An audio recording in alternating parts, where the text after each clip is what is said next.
మహిళపై అత్యాచారానికి పాల్పడ్డారన్న ఆరోపణలను ఎదుర్కొంటున్న సిఐ చినమల్లయ్య వినుకొండ పోలీస్ స్టేషన్లో లొంగిపోయినట్టుగా సమాచారం. తనపై అత్యాచారానికి పాల్పడ్డారని గత నెల 29న ఓ మహిళ వినుకొండ పోలీస్ స్టేషన్లో ఫిర్యాదు చేసింది. దీనిపై కేసు నమోదు చేసుకున్న పోలీసులు ప్రాథమిక ఆధారాలు సేకరించి దర్యాప్తు చేస్తున్నారు.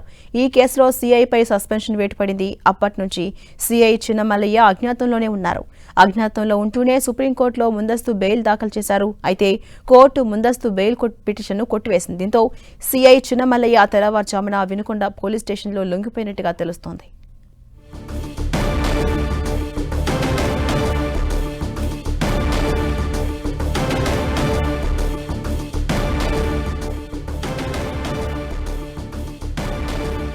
అప్డేట్స్ మా ప్రతినిధి నాగరాజ్ అందిస్తారు. నాగరాజ్, మహిళపై అత్యాచారానికి పాల్పడ్డారు అన్న నేరారోపణలు ఎదుర్కొంటున్న సిఐ చిన్నమల్లయ్య వినుకొండ పోలీస్ స్టేషన్లో లొంగిపోయినట్టుగా తెలుస్తోంది. అప్డేట్స్ ఏంటి? ఏప్రిల్ 29వ తారీఖున వినుకొండకు సంబంధించినటువంటి సిఐ చిన్నమల్లయ్య గతంలో కూడా వినుకొండలో పనిచేశాడు. గత కొద్ది కాలంగా పనిచేసిన తర్వాత కూడా టీడీపీ గవర్నమెంట్ వచ్చిన తర్వాత ఆయన సిఐడిలో పనిచేస్తూ ఉన్నాడు. అయినా కానీ అక్కడ పాత పరిచయాలు ఏవైతే ఉన్నాయో ఆ పరిచయాలతో కూడా ఆయన వినుకొండలో తన ఫామ్ హౌస్ లో ఉంటున్నాడని చెప్పేసి అని కూడా ఆరోపణలు వినిపిస్తా ఉన్నాయి. అయితే ఏప్రిల్ 29వ తారీఖున అక్కడ ఉన్నటువంటి ఒక మహిళ మీద కూడా అతను అత్యాచారానికి పాల్పడ్డాడని చెప్పేసి కూడా మహిళ పోలీస్ స్టేషన్ ఫిర్యాదు చేసింది. దీంతో సిఐ చిన్నమల్లయ్య మీద కూడా ఆయన మీద కేసు కూడా నమోదు చేయడం జరిగింది. అక్కడి నుంచి కూడా ఆ రోజు నుంచి కూడా అతను పరారీలో ఉన్నాడు. హైకోర్టులో కూడా అతను ముందస్తు బెయిల్ పిటిషన్ వేసిన తర్వాత కూడా బెయిల్ పిటిషన్ రాకపోవడంతో సుప్రీంకోర్టు కూడా అతను ఆశ్రయించాడు.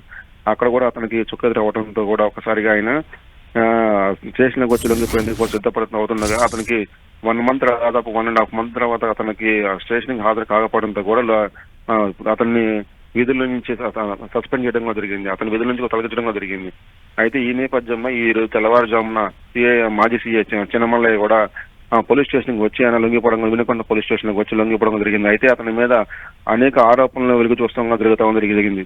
గతంలో కూడా అతను సిఐగా పనిచేస్తున్న సమయంలో కూడా రాజకీయ నాయకులతో మిగతా వాళ్ళతో కూడా ఇటువంటి గొడవ జరిగిందని చెప్పేసి కూడా చెప్తున్న పరిస్థితి ఉంది. మరోవైపు మహిళలతో కూడా అసభ్యంగా ప్రవర్తించాడని చెప్పేసి కూడా పలువురు మహిళలు కూడా సిఐ చిన్నమల్లయ్య మీద కూడా ఆరోపణలు చేశారు. ఈ నేపథ్యంలోనే అతని మీద కూడా కేసు నమోదు చేయడం జరిగింది. దీంతో గత కొన్ని రోజులు కూడా అతను అజ్ఞాతంగా వెళ్ళడంతో కూడా ఆయన మీద కూడా పోలీసు బృందాలు గాలించినా కూడా అతను ఆచూకీ తిరగకుండా కూడా తిరగడం జరిగింది.